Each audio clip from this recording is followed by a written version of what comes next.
One of the other things I've heard you talk about that I thought was so compelling, and it stuck with me for a while, is that people want to work on a winning team.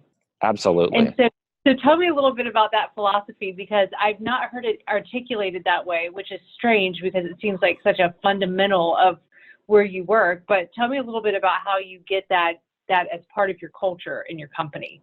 Sure. So we, I think probably a lot of MSPs would say, sales is everybody's responsibility. That the impression that they make on prospective customers or existing customers counts for everything. We go even deeper. We're very transparent with kind of our sales efforts, our financial results, and we want everybody to be a raving fan of what it is that we do.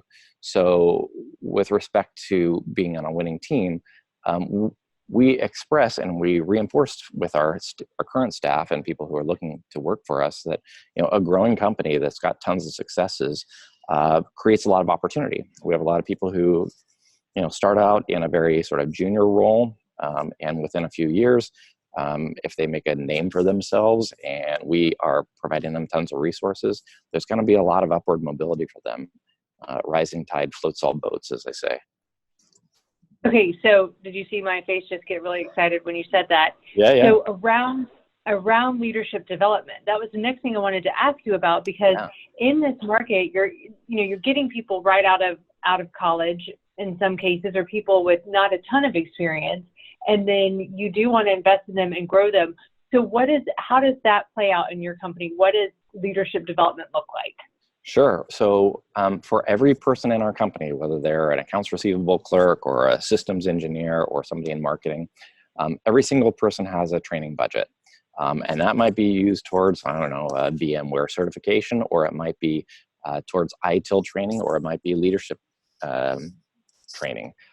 We're trying to raise the skill set and improve the craft of every single person that works here.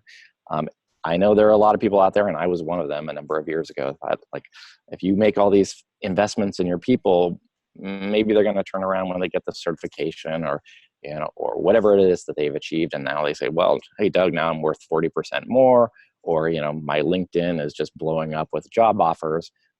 Yeah, it's possible that you're going to graduate some people, as we say here. But on the other hand, for maybe the 90% of people who don't actually, hold you hostage or jump into another firm, you've got now 90% of your people who have really been developed, and they know that you're invested in them for the long term.